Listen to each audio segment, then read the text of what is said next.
नमस्कार साथियों, स्वागत करते हैं एक और इन्फॉर्मेटिव वीडियो में। दोस्तों, जैसा कि पिछले लगातार कुछ दिन से देख रहे हैं कि शेयर बाज़ार में भारी बिकवाली का दौर चल रहा है और एफआई लोग मार्केट छोड़ के जा रहे हैं। सरकार भी कुछ न कुछ काम कर रही है। अभी आज 7 फरवरी 2025 को आरबीआई की तरफ से रेपो रेट कट के बारे में डिटेल में कुछ न्यूज़ सरकार के द्वारा दिया गया है कि रेपो रेट कट हुआ है। तो इस बारे में भी जानेंगे इस वीडियो में कि क्या हुआ है और आगे का बाज़ार के क्या मायने होंगे। तो जैसे कि सरकार ने लगातार आरबीआई की तरफ से लगातार 11 बार रेपो रेट स्थिर रखने के बाद आरबीआई ने आज इसमें कटौती की है। हालांकि रेपो रेट में कटौती के बावजूद कई बैंकिंग स्टॉक्स भी के शेयर धड़ाम से नीचे गिर गए हैं और रेपो रेट कटौती के बावजूद भी शेयरों पर दबाव बना हुआ है। तो जैसा केंद्रीय बैंक आरबीआई ने करीब 5 साल बाद रेपो रेट में कटौती किया है, लेकिन इससे शेयर मार्केट में बाहर नहीं आई।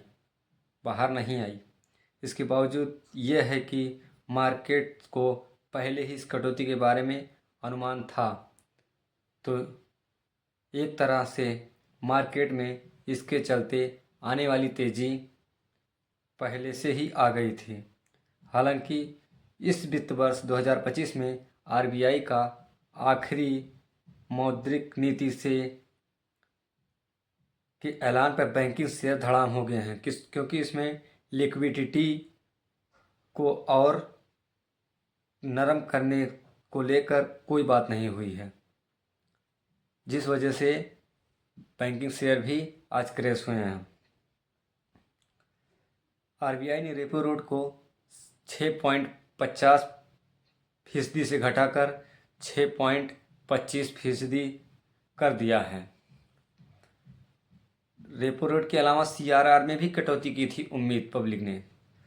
6 दिसंबर 2024 को पिछली एमपीसी मीटिंग में आरबीआई के तत्कालीन गवर्नर शक्तिकांत दास ने सीआरआर यानी कैश रिजर्व रेशियो में 0.50% की कटौती कर इसे 4% कर दिया था। आरबीआई सीआरआर बैंक की कुल जमा राशि का हिस्सा होता है। सीआरआर बैंक कुल जमा राशि का हिस्सा होता है। आरबीआई के पास एक आरक्षित राशि के रूप में रखा जाता है और अगर इसमें कटौती होती है तो इससे बैंक के पास अधिक नकद उपलब्ध हो जाता है और सिस्टम में लिक्विडिटी बढ़ जाती है। इसके अलावा आरबीआई ने जनवरी में लिक्विडिटी बढ़ाने के लिए सिस्टम में 1.5 लाख करोड़ रुपए डाले थे। ऐसे में निवेशक उम्मीद कर रहे थे कि रेपो रेट में कटौती के अलावा आरबीआई सिस्टम में लिक्विडिटी बढ़ाने के लिए और भी ऐलान कर सकता है। आरबीआई सिस्टम में लिक्विडिटी बढ़ाने के लिए ऐलान कर सकता है। इसकी वजह से हालांकि आरबीआई ने मौजूदा गवर्नर संजय मल्होत्रा जी ने पहली एमपीसी मीटिंग के बाद स्पीच में ऐसा कोई ऐलान नहीं किया और ना ही आया, तो बैंकिंग स्टॉक्स भी शेयर धड़ाम से गिर गए और जिस वजह से मार्केट में एक्सपर्ट लोग का कहना है कि लिक्विडिटी से जुड़ा ऐलान नहीं होने के चलते मार्केट में निराशा है। लेकिन ऐसे ऐलान एमपीसी मीटिंग के बाद ही किए जाएं, लेकिन ज़रूरत पड़ने पर इन्हें लागू किया जा सकता है। उदाहरण के लिए इससे पहले जनवरी में आरबीआई ने लिक्विडिटी बढ़ाने के लिए ओपन मार्केट में ऑपरेशंस के तहत 60,000 करोड़ की खरीदारी की घोषणा की थी, जिसमें 20,000 करोड़ पहले ही किए जा चुके थे। केनरा म्यूचुअल फंड के प्रमुख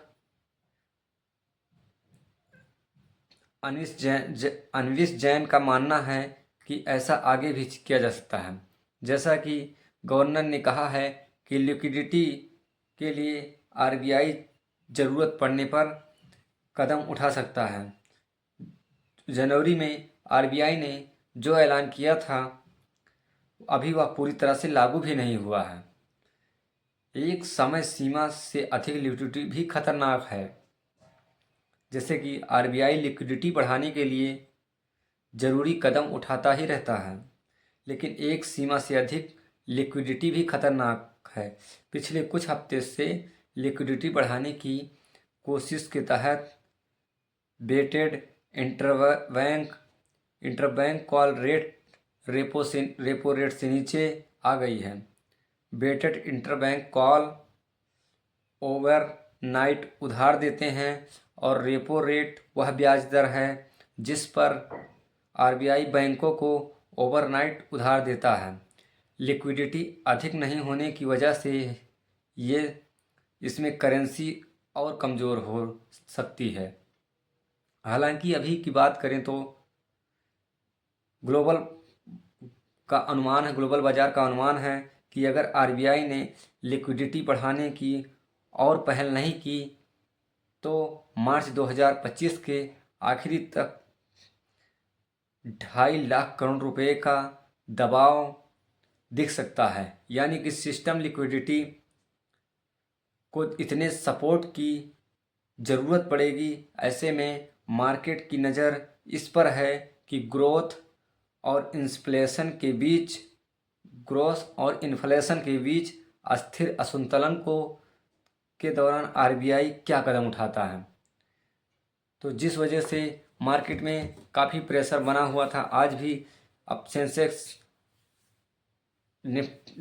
और निफ्टी ने अपना 198 के पास सेंसेक्स और निफ्टी ने भी फ्लैट टू नेगेटिव जो अपना लो से थोड़ा ऊपर जाके क्लोजिंग किया है। लेकिन अगर इसी तरीके से शेयर बाज़ार गिरता रहेगा तो निवेशक काफ़ी डरे और सहमे हुए हैं। उनका प्रॉफिट ना के बराबर हो रहा है। जो निवेशक अभी जल्द में आए हैं अब वो लोग कैसे इसमें सस्टेन करें, क्योंकि मार्केट कुछ सेंटीमेंट समझ नहीं आ रहा है। मार्केट लगातार डाउन ट्रेंड में ही जा रहा है, जिस वजह से सभी इन्वेस्टर डरे हुए हैं कि अब क्या हो सकता है। बहरहाल सरकार तो चाह रही है कि सरकार उसमें पब्लिक का नुकसान को कुछ रोकने के हद तक प्रयास कर रही है, लेकिन फिर भी एफआई लोग रुकने का नाम ही नहीं ले रहे हैं। वो लगातार बिकवाली करते ही जा रहे हैं, जिस वजह से मार्केट में काफ़ी दबाव बना हुआ है। जिस वजह से ये मार्केट आज वीकली क्लोजिंग के पर भी मार्केट ने डाउन ट्रेंड ही किया है। इस वजह से सबका माहौल एकदम समझ में नहीं आ रहा है कि जिस वजह से अब मार्केट में कैसे टिके रहें।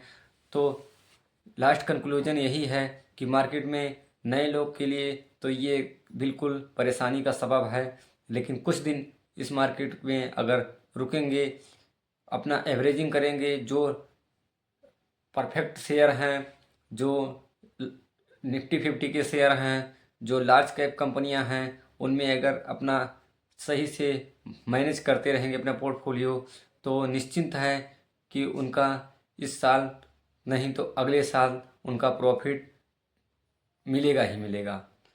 तो ये आपको हमारा इन्फॉर्मेटिव वीडियो कैसा लगा कमेंट में सुझाव दीजिएगा, और कोई सवाल हो तो कमेंट कर दीजिएगा। मिलते हैं किसी नेक्स्ट वीडियो में, तब तक के लिए नमस्कार।